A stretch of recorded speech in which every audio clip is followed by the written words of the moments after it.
When it comes to American football, John Madden is synonymous with the sport, and thanks to EA's domination during the Genesis or Mega Drive era, he became a worldwide name. He's now back on the front of EA's latest entry in Madden 23 and right in the game, and the new generation of consoles get some upgrades on an old classic.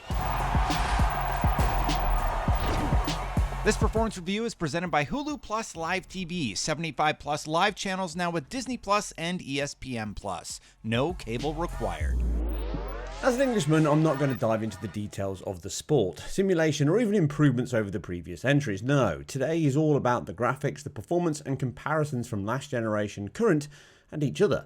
So let's kick off with performance. What do you say we play some football? All formats, last gen represented here in the PS4 Pro version, and all three current generations in the Series S, the Series X, and the PlayStation 5 target and hit 60 FPS at almost every single opportunity during gameplay. With the stop and start nature of the real game though, these segments are rarely that long. And from my tests, all formats hit the 60 FPS line with no real hiccups noted. This is true of both modes on the PS5 and Series X, as they offer performance or quality. Testing the game as best I can, with most of my knowledge learned from actually playing Madden on the Mega Drive days, I never felt or captured any drops aside these shifts in the real-time replays, the inaugural segments or video wipes. And as these can be short pauses between these blends, again the video wipes all run at 30 FPS or thereabouts, but as these represent the TV presentation style, they're not really of any consequence and never really noted. The only exception to that 60 FPS target is in the quality mode replays, which now target 30 FPS rather than 60, and this is mirrored on the PS4 Pro and the Series S. With them both only having the base options to play within and no choice of either performance or quality, you get what you're given. Again though, with the fact these are non-interactive, the impact here is minimal, but the reasons are clear a little later as to why. Again though, these shifts into these segments that hold 30 FPS with no issues at all and then blend back into 60 FPS only once play resumes. All in all, the requirements for a sports game are that you are delivered a smooth and consistent level of input and performance, which all modes and formats do, with no issues at all.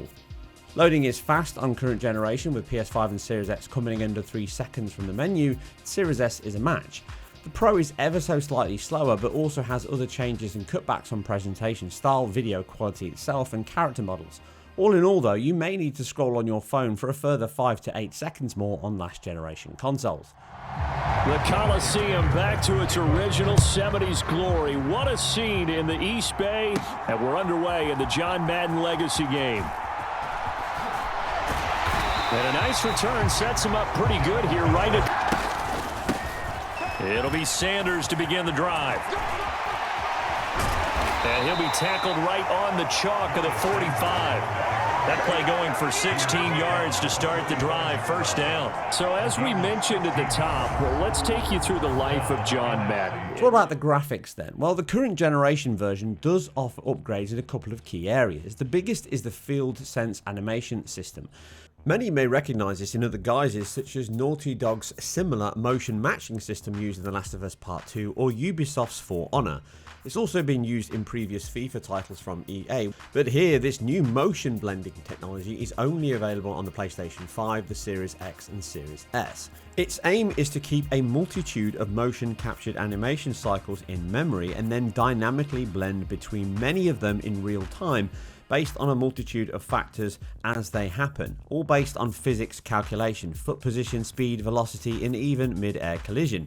The aim is to achieve even more realistic and convincing human movement and interaction during the game and replays. A key aspect for sports titles like this, such as fighting games where the human eye and brain is naturally very good at detecting when body weight, limb position, collision, etc. or feels and looks unrealistic. And in this sense, the new entry is a great first step, you could say, to improving the quality of the simulation. In comparison to last gen and current, you can certainly see cleaner, more organic shifts of animation routines as players turn, spin and get tackled, and even pile on with multiple players colliding much better. At times, the Pro version does highlight keyframe jumps between 2 or more animation cycles and model warps into new positions, or they jump out of current ones. By contrast, the FieldSense system does increase the accuracy of motion. This is highlighted best in the replays that can show some excellent levels of blending at times. The main issue here though is it's not always the case, and it does not hide all the blends, which means the ones that do show up can stand out more as the quality is not consistent, compounded by heavy clipping in many areas, which include gameplay and replays, and some severe gulfs in model quality at times, which are upgraded on the new generation systems also, likely due to the extra bone-rigged models required to run this new animation system. You can see that the models look similar and less, well, buff in these sections, as do some of the various pyrotechnics and particle systems. What they do offer is increases in triangle count, noticed on the deformation of arms and other areas when skeletal rigs move into extreme positions, meaning that the new consoles are pushing more polygons per frame whilst computing higher bone density on animation and blends, which is overall better, as is the lighting, which offers better per pixel coverage, higher shadow and shading quality, along with higher detail in stadiums, grass and textures. Finally, the physics-driven hair system can also improve model quality, as seen here with Mr. Madden himself, offering denser geometry of hair rather than the flat hair fins the Pro uses with no real movement. This does vary depending on the models in question though. It can also be a mix of art and design, meaning some areas will be subjective on which looks better. Ultimately though, the newer generation versions do offer better detail, shading materials and post effects. Back to its original 70s glory. What a scene in the East Bay. All of these areas mean we get some varying numbers in resolution counts. Starting with the lowest first, the Series S offers a fixed 1920 by 1080 output both in gameplay and real-time cinematics, which is not a surprise as FIFA titles did the same thing with the same Frostbite engine. The shock may come from the Pro, which targets 3200 by 1800 and uses a checkerboard resolve to hit that level, meaning the final output image is sharper than the Series S, but it does have lower quality pixels as noted, and the heavy chromatic aberration the game uses does lessen the sharpness of those higher resolutions. Something true on the bigger consoles, which both target 3840 by 2160 in the quality mode always, with the noted 30 FPS frame rate during replays. This is the sharpest image you can choose, and overall the game is very stable in most sections, with quite a flat lighting model and minimal specular or noisy pixels really cropping up.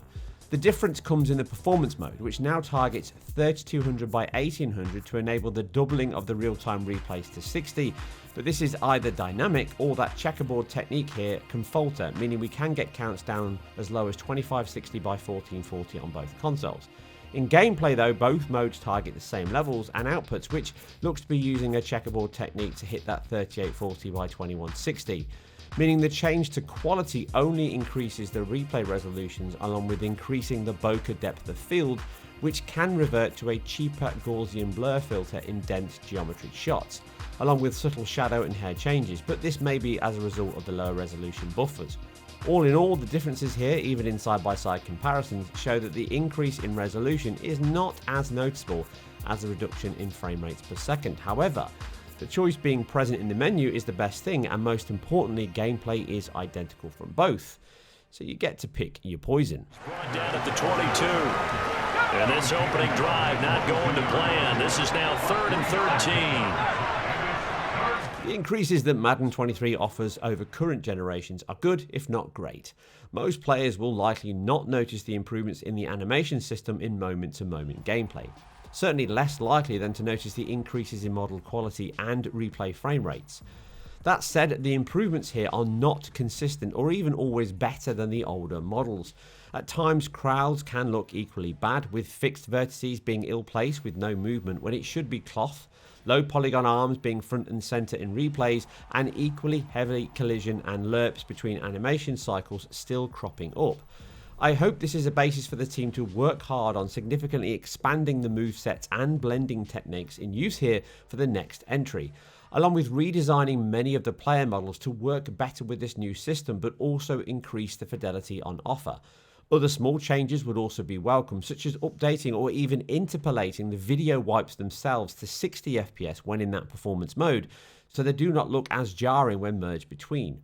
All in all, the boosts that the Series X, S and PlayStation 5 players get are certainly welcome and visible, but I doubt last-gen players will feel they are missing out on a substantially improved game. And this is going to be intercepted. And that's it for another deep dive into game technology and video game comparisons. If you like this, then keep it IGN Performance Reviews. and I'll catch you on the next one. And he's going to bring this one back for an NFC touchdown.